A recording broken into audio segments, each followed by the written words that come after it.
Joe Biden says he wants to vaccinate the entire world. Pope Francis mandates 3 shots and a booster. But Boris Johnson ditches the vax mandates altogether. Meanwhile, Bill Gates says COVID will soon become just like the flu. And that Pfizer guy says, get ready for the return of the old normal. But Tony from the Land of Baloney says not so fast. Hey, who's on first and what's on second here in this globalist clown world? All that and more tonight from the Remnant Underground.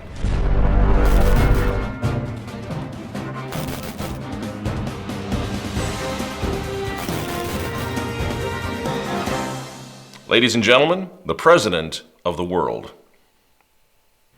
One of the things that I want to do, and we're contemplating figuring out how to do, we are contemplating how to get done, and that is how do we move in a direction where the world itself is vaccinated. This poor guy. I watched the thing, but I felt like it was like almost a guilty pleasure. I mean, entertaining, yes. He reminded me of a man who had drunk way too much, pretending not to have drunk too much, and also a man who was not a native English speaker, and he was just sort of reciting the phrases that he had memorized first day of class. I mean, the poor guy. And of course, the irony is that Boris Johnson, our greatest ally, just a few hours before that, he was over in the UK saying they're dropping everything. Masks, vax mandates, the whole bit. Here's Boris. As a result, from the start of Thursday next week, mandatory certification will end. We will end the compulsory use of COVID status certification in England. That once regulations lapse, the government will no longer mandate the wearing of face masks anywhere. We will trust the judgment of the British people. Follow the bouncing science, in other words. Ladies and gentlemen, I'm Michael Matt, and this is the Remnant Underground. I don't know exactly what's going on, but something huge is going on right now. Don't get too excited. It's called Agenda 2030 for a reason. In September 2015, all 193 UN member states adopted the 2030 Agenda for Sustainable Development. They recognized that ending poverty calls for transforming our world. Which means that they have 8 years to get her done, you know? So what this is all about, I don't know. We're going to get into this in a moment because something clearly is happening to the whole COVID narrative. But we're dealing with morons, and I think it's very important. And we can give them omniscience. We can decide that they're all just Luciferianly brilliant, or we can actually land on the truth of the matter, which is that they are moronic politicians. And most of these guys, when they start sensing that old Klaus Schwab and the Davos, the lunatics of Davos, are not pulling us off fast enough, they're going to take care of number one first. And that could be what's going on with some of these people. I don't know. And the reality is, in the UK, in Australia, all across Europe, here in the US, the normal people living in the normal world are so sick and tired of this. And I think a lot of people are, not just conservatives, not just traditional Catholics. Last week we talked about this frustrated Geraldo Rivera, who, by the way, you dug up some information on that guy. I guess I said he was Catholic, and in fact, his father is Catholic, Cruz Rivera is Catholic, his mother is Jewish, Russian Jewish, is that it? Yeah, and he identifies more as a Jew, but do we care, really? Golf clap for Geraldo, Sure, whatever. yes. But Geraldo tested positive. We showed you that clip last time, even though he's fully vaxxed. And you know what? I want to go back just for a second, look at a relevant part, because I agree with Geraldo. I think Geraldo's frustration is warranted, and if I were Geraldo, I would also feel ticked off. And the more the lefties are frustrated and ticked off, the better for all of us. Here's Geraldo. And then guess what? I came back with a scratchy throat. I insisted I didn't need a test because I was vaccinated and boosted. Then Erica, my wife, insisted. So a couple of days, by the time we finally got the appointment, I take the test. Erica's negative and I am positive. It was shocking to me. It was in some ways embarrassing. I didn't quite know how to respond to it. Now let's just let that sink in for a minute, friends, because I believe there are millions of people like Geraldo who are starting to kind of go, what is going on here, right? Not for ideological reasons. They're sick of the junk science. So Geraldo is symptomatic, but doesn't think he needs to get tested. Why not? Because he was following the science, like millions of poor sheeple have been doing. And where did they get this science? Where did Geraldo get the science that even though he was feeling sick, he didn't have to get tested, he couldn't possibly get COVID? Where did he get that science? From the leader of the free world. You're okay. You're not going to get COVID if you have these vaccinations. Okay, just a few months ago, the leader of the free world, Papa Joe, whose job is to keep us all safe, was telling us, you get your jab, you're not going to get COVID. So how many more times can these people either show gross incompetence or lie right into the face of the American people? And you're going to go, oh, okay, well, I'm sure not going to go to Christmas this year because Biden says I got it. How much longer? What's the point of this card, this vax card, whatever they're calling it? Why would they do this when fully vaccinated people can get and, yes, spread COVID? And again, if my vaccination makes it less likely that I'm going to get serious symptoms, well, you should probably stay away from me. Because I'm not even going to get the symptoms. I may be more dangerous than anybody else in the room, just like Geraldo was. I didn't think he's sick. I didn't think he has to be taken. He couldn't possibly have COVID. I could be walking in and out of bars and restaurants feeling groovy and spreading COVID all over the place. What's going on over here? Why are they just now mandating these vax passes? Well, I know the answer. We're going to get to it in a minute. Had nothing to do with the Great Reset, of course, no. Pope Francis is over there right now. We're going to get to him in a minute, too. He wants everybody to get two vaxes and a booster before you can go pray at St. Peter's. He also wants everybody to wear N95 masks now, starting January 31st. Why? When even the experts, Tony from the Land of Baloney, even he has changed his tune from get the jab to stop the spread to everyone's going to get COVID. But, says Tony from the Land of Baloney, the vaccinated will, wait for it, fare better. Isn't that nice? Isn't that exciting? You're going to fare better now. Going from you won't die to you're going to fare better. So we fired all those cops and nurses just because they didn't necessarily feel like faring better. When is someone going to go rehire these people? When do all these cops and nurses get their jobs back? People have had enough. They've never focused on, and often, which is why it rises to the level of a crime, even shut down discussion surrounding the well-known scientific principle of natural immunity. They shut down and even demonized any discussion of potential early treatments, and they failed to give us good instructions on what to do when our loved ones or we ourselves catch COVID.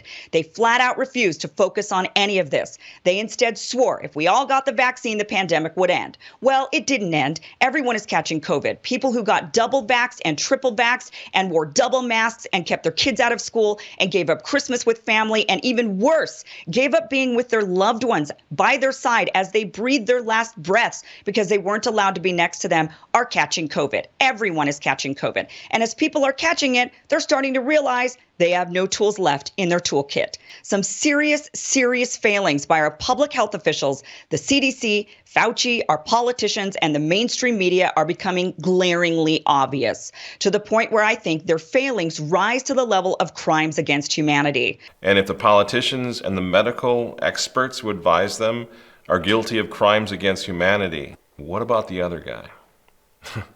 What about the spiritual mastermind behind this thing? What about the guy who had his hands in this thing from the beginning? Francis needs to be held accountable. He met with Melinda Gates in November of 2019. Melinda Gates of the Gates Foundation. It wasn't 2021, by the way. I need to correct that from the last show. Edward Penton, he reported that very accurately. I just got the date wrong. So Francis met not last year, but in 2019, which as far as I'm concerned makes it that much more damning. He met secretly with the Gates Foundation in 2019, remember, on the eve of a global lockdown that we're still suffering from. Now, why did he do that? Why was it secret? And the timeline now for that whole period there is beginning to emerge as rather problematic for Pope Francis and the Vatican. Let's review it, shall we? Francis meets privately with Melinda Gates, a so-called Catholic who hails contraception, by the way, as one of the greatest anti-poverty innovations in the world. Why is Francis even meeting with her to begin with? She's pro-abortion. She's trying to reduce the population for all those beautiful African families, who want to have large family. Well, the Gates Foundation, they want that. They've been down there trying to shut them down for a long time. Now, after Francis meets with this woman, a few days later, he meets with the Secretary General of the United Nations, who afterwards positively gush tweets that Francis is a, quote, champion of the protection of the planet. Now, you got to keep in mind here as we go along, Gates and the UN, keep in mind that the two principal tenets of the Great Reset are climate change and population control. It's through climate change and population control that they are going to shut your life down if they get their way. Now, stay with me here. A month after meeting with the head of the United Nations, Francis sends Cardinal Peter Turkson to Davos. We showed you this many times. He sent him to Davos to convey his personal papal blessings and greetings and congratulations on the 50th birthday party for the World Economic Forum, for Klaus Schwab. You'll remember this. Ladies and gentlemen, I'm pleased to welcome His Eminence Cardinal Turkson, Prefect of the Dicastery for Promoting Integral Human Development of the Vatican City-State, with a special message from His Holiness Pope Francis. Your Eminence, it is a pleasure to welcome you back to Davos. The stage is yours. This is to Professor Klaus Schwab, Executive Chairman of the World Economic Forum. As the World Economic Forum celebrates its 50th anniversary, I send greetings and prayerful good wishes to all taking part in this year's gathering. Now, very soon thereafter, the lights of the whole world went out. COVID landed. The churches closed. Economies collapsed. Intentionally. And then the world sat quiet and waiting in fear for its new messiah, the mRNA vaccines. And that's how it was in 2020. Fast forward to 2021. Francis meets privately on 2 occasions with Pfizer CEO Albert Bourla. The meetings were not announced by the Holy See press office. God knows why. And wouldn't you know it, the Vatican is now mandating the Pfizer injection for all staff and visitors in Rome, in the Vatican. According to Edward Penton in a National Catholic Register report, starting January 31st, triple vaccination, 2 doses plus the booster, will be required to enter Vatican territory. Now don't forget, that same Pfizer CEO was also actually at the Vatican last year, 2021, as a special speaker, as an expert for a Vatican-sponsored event. You're beginning to see how this all works, how it's all coming together. Where Francis has been, where the Vatican stands, how the Vatican is key to all this. At Davos a couple years ago, Cardinal Turkson actually identified himself as one of Klaus Schwab's stakeholders. We as stakeholders contribute the wisdom of our religious traditions to maintaining, working for a sustainable world. He is a prince of the Catholic Church, and he's referring to Schwab's, of course, his stakeholder capitalism of equity and inclusion, which will override governments in a transhumanized, robotic world where we will own nothing and be happy, and where a global government now will set a universal wage for all of us. Equity, inclusion. They're going to erase our national borders. They're going to eradicate our Constitution. You know, the stuff that's happening right now with their boy Joe Biden. The whole point and purpose of his administration was to implement the Great Reset. Of course, Davos calls it Build Back Better. It's a big effort to, some would say, to build back better. We would say to really have a great reset. What do you know? That was Team Biden's campaign slogan. And also, by the way, that's the centerpiece of Biden's socioeconomic revolution, the Build Back Better Act. On this vote, the yeas are 220, the nays are 213. The Build Back Better bill is passed. They called it the Build Back Better Act. Are you kidding me? But all the more outrageous is it then if you still think this is just a conspiracy theory. Well, thank God Biden's Build Back Better Act is so far stumbling to pass in Congress. It hasn't passed yet. But that's only because a few Democrats are onto what's really going on here. And what's really going on here is the realignment of your nation with the Great Reset agenda. I know. It's just nothing but a big conspiracy theory. That's exactly what they want you to think. The Dutch Prime Minister, in fact, he called it a conspiracy theory. He really laid it out. In fact, this is so hilarious. We're going to watch the whole thing. Here's the Dutch Prime Minister telling us all about the Great Reset conspiracy theory. Is de heer Klaus Schwab, oprichter en voorzitter van het World Economic Forum. En hij heeft ook een boek geschreven met als pakkende titel COVID-19, The Great Reset. En mijn vraag aan de demissionair minister-president is: hoe beoordeelt hij de inhoud van dit boek? De minister-president. Ik ken het boek niet, voorzitter. Maar ik zou de heer Vermeijeren willen adviseren om niet al te veel in al die conspiracy-theorieën. Ik kijk ze ook allemaal op YouTube. Ik vind het altijd fascinerend hoe dan uitgelegd wordt dat 9/11 niet heeft plaatsgevonden of dat het allemaal anders zit. Ontzettend knap in elkaar gezet. Maar het is meestal wat het is, een conspiracy-theorie. De heer Vermeijeren. Nou, het verbaast mij dat de eerste vraag die ik aan de heer Rutte stel sinds ik beëdigd ben als Kamerlid direct wordt beantwoord. Dank u wel, maar het verbaast mij dat die eerste vraag direct wordt beantwoord met een leugen. Ik heb namelijk een brief in mijn hand die dateert van 26 november 2020. En dat is een brief van de heer Rutte aan de heer Klaus Schwab, waarin hij de heer Schwab bedankt voor het toezenden van zijn boek. En dit noemt een hoopvolle analyse voor een betere toekomst. Zou de heer Rutte nog even kunnen graven in zijn geheugen? Het is nog geen half jaar geleden, dus ik weet niet hoe lang uw herinneringen actief blijven. Maar waarschijnlijk is dit nog wel ergens op te graven. En mijn eerste vraag opnieuw te beantwoorden en nu eerlijk, alstublieft. Nou, het eerlijke antwoord is dat dat een nette brief is. Waarin je helaas niet alle boeken die je toegestuurd krijgt van kaft tot kaft kunt lezen. Maar wel degene die je toestuurt een vriendelijke brief wil terugsturen. Nou, dan zegt de heer Rutte dus eigenlijk dat hij niet heeft gelogen tegen mij, maar tegen de heer Klaus Schwab. Maar laat ik dan hier direct alsnog de vraag stellen. De heer Klaus Schwab die pleit in zijn boek voor het resetten van onze wereld, om onze nationale parlementaire democratie te vervangen door een globale technocratie. Hij pleit ervoor dat er een einde komt aan privébezit. En de heer Rutte is er kennelijk niet eens van bewust dat hij dit een hoopvolle boodschap voor een betere toekomst heeft. So, why is Boris Johnson backing down? You know why? I think, at least partially, it's because people are sick and tired of that kind of lying. They're seeing through it. There are patriots from here to Australia, poor, sad Australia, fighting for their lives right now. But the fact is they're fighting. They're out in the streets. As you're seeing on your screen right now, protests, millions strong, all over the world. And don't forget, this is a pivotal election year, especially here in the U.S., obviously.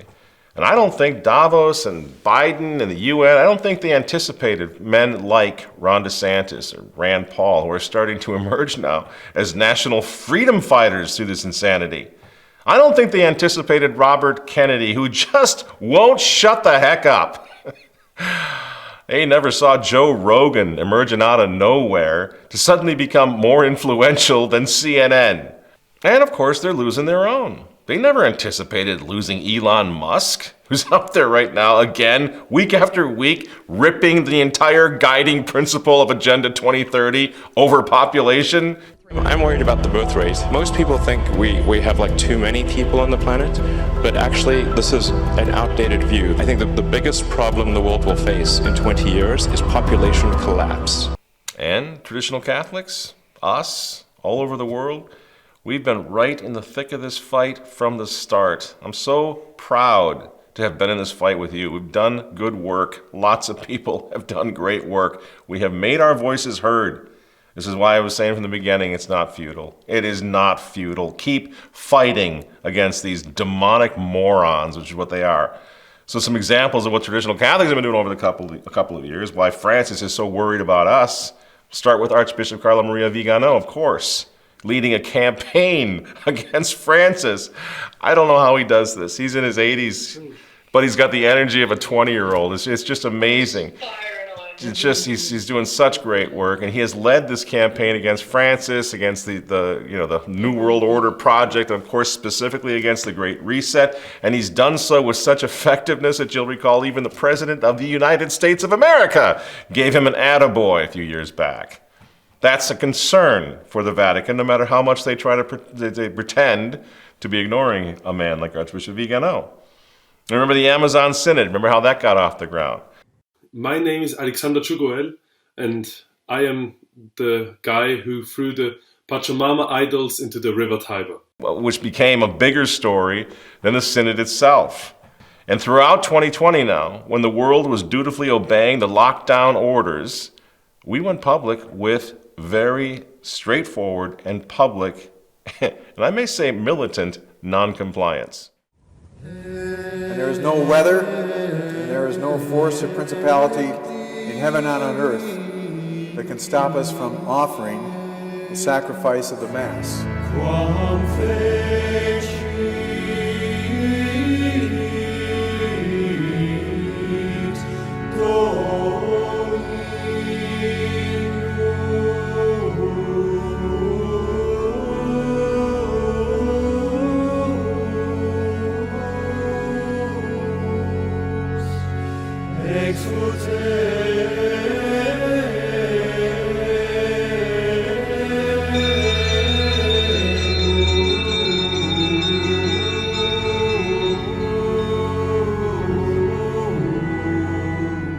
Wondering why Francis canceled the Latin Mass, why he's trying to cancel it, why he will fail, but why he's trying to cancel it. I mean, that's it. We were literally out in the parking lot waging war with this guy and his entire, the agenda of the entire globalist project, his friends, the globalists. We were embarrassing Francis because we didn't back down, because we didn't hide out and decide it was just too big and it was the apocalypse and there was no reason to fight back, right? We went to war and it's working. Now, even Bill Gates is regrouping. He's seeing the need to regroup, tweeting out last week that after Omicron, he says, COVID can be treated like the seasonal flu. Well, no kidding, Bill. And wouldn't you know, the next day, the Pfizer CEO comes along and says, you know what? Life on Earth is going to return to normal in the spring. That's what he says. So you begin to see what's going on here? There's just too much pushback. And if they don't stop with this, now that they're losing credibility, of course, they're losing, people are losing credibility, they're losing trust in the medical establishment, that is very essential, obviously. If you're going to have a medical dictatorship, you can't have people lose trust and confidence in the medical experts, but that's exactly what's happening. At Davos a few years ago, the Edelman survey showed us that the good news is the elite across the world trust each other more and more. So we can come together and design and do beautiful things together. The bad news is that in every single country they were polling, the majority of people trusted that elite less. And if they don't stop, if they don't tap the brakes right now, they're going to lose credibility and they're going to lose their opportunity to introduce the next phase of Agenda 2030. I have an idea what that's going to be, and so do you. But the point is, it's time to pull this one back a little bit. And they know it, and that's what they're doing. Just today, the AP, the Associated Press, reports that Spain is moving. I'm going to read this because it's so ironic. After all this time, Spain, which is one of the most highly vaccinated countries in Europe, is now moving, quote, from crisis mode to control mode, approaching the virus in much the same way countries deal with the flu or measles, accepting that infections will occur and providing extra care for at-risk people and patients with complications, end quote. You don't say. Well, again, that's what we've been saying all along. You know, and the only ones that are hanging out are the people that have a lot to lose if they can't keep this monster alive. Guys like Fauci, he's the last holdout, right? And he's trying desperately this week to keep that monster breathing. He said, comes out and he says, it's too early to tell since we're only in phase 1 of the 5 phases because we're only in phase 1 of the pandemic 5 phases.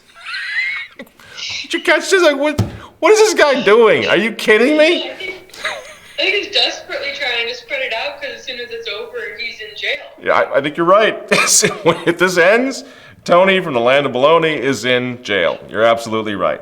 And the interesting thing is, where did Tony make this astute scientific observation? You guessed it, at the World Economic Forum.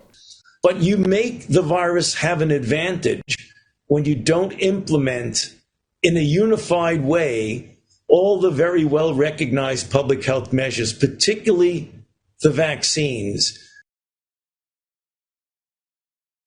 So poor Tony, going back to the World Economic Forum, I guess. Klaus Schwab gave him his marching orders to begin with a couple of years ago.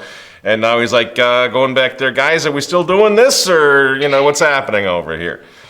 And you see why now, in terms of our country, why the 2022 midterm elections are so important and why they got them just freaking out. You hear this, we've heard it over the years, well, and we're going to get the House back and it's going to make a difference. And you're like, oh, yeah, maybe. Well, this year, I happen to think that's actually true. 2 years ago this month, Dr. Fauci has put on notice that the virus most likely came from a lab that was doing gain-of-function research. Why didn't Dr. Fauci, when he first got put on notice that this was happening after that conference call on February 1st, why didn't he notify the commander-in-chief? If, in fact, the American people put us back in charge, this would be something that we will spend a great deal of time getting to the bottom of. So, of course, 2022 has them concerned, a lot of concern. And maybe we can't do a whole lot about it, politically speaking, but I'll tell you what, we can certainly do our part, and our part is to call out the man who's been key to the success of this whole thing right from the start.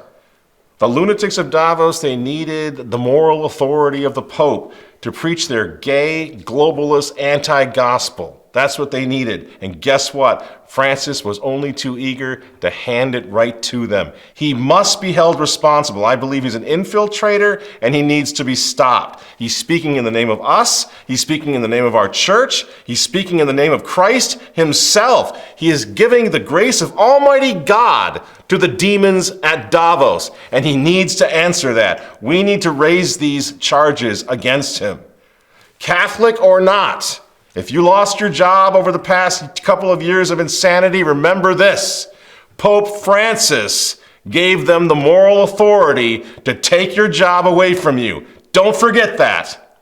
You cops, nurses, frontline heroes who were using your brains and decided to lose your jobs before get the jabs. Remember, it was Francis who publicly denied the grounds for your religious exemption. Don't forget that. And now if your children are facing forced vaccination that they do not need, it's Francis who will not stand even with the little children against these monsters that want to abuse kids. Don't forget that. Think about it, friends. Nobody right now. We got Omicron going all over the place, cases all over. Is anybody talking about locking us down again? Nobody right now is thinking that we should lock down the world. Why not? Because it was bad science, and it's proven to have been bad science. Because it destroyed millions of lives. It destroyed economies. It destroyed people. It destroyed children. And yet our boy Francis, what did he do? He rushed to dogmatize that crap science anyway. He knew nothing about it. He was just already ideologically committed to Davos and the Great Reset in the United Nations. So he said, I'll do whatever you tell me to do. There's Francis, the moral authority of the world. And this has been his MO from the moment he made his debut. Remember, we showed some of it last time. His debut as the pandemic pontiff, standing in the rain in the Piazza San Pedro. And the Oscar goes to Jorge Mario Bergoglio. Close the churches, pay the folks not to go to work, introduce socialism. Francis has approved it all. Break the economies of the world, equalize everything, inclusive inequity, destroy the U.S. Constitution, destroy the U.S. system of government, shut down the gas pipelines. Remember, that's the first thing this stooge of Davos did when he got into the presidency of the United States. He shut down the pipelines, so he erased and eliminated energy independence. Why? Because the name of the game, friends, is globalism. No country will have energy independence. There'll be a globalist solution to it all. Francis blessed that too.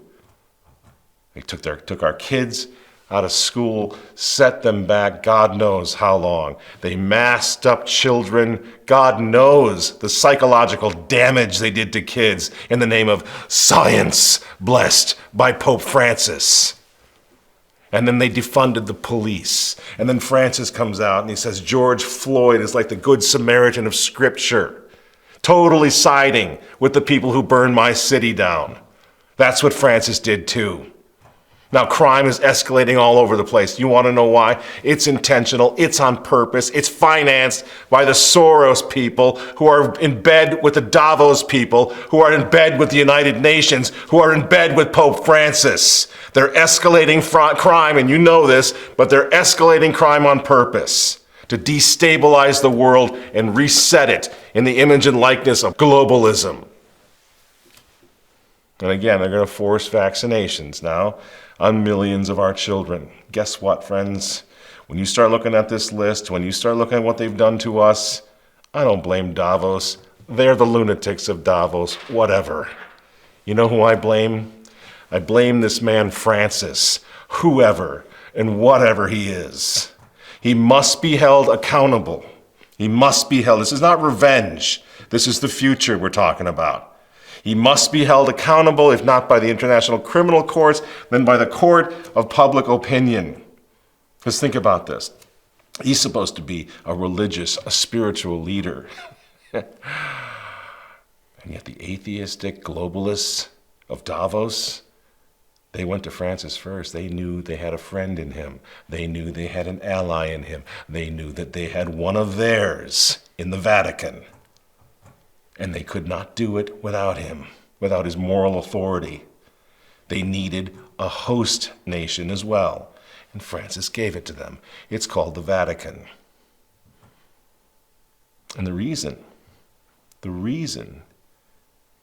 he must be held accountable today is so that this can't happen again. So that tomorrow he can't once again use the full power of the papacy to bless the next phase of this great reset. And you know what that's going to be. A global climate change lockdown that'll make COVID look like child's play. That's what it's going to be. We cannot let him get away with that. And people say, well, you got to pray for Francis. You're right, we do. I pray for Francis every night. I pray for his conversion. I pray that he becomes a Catholic.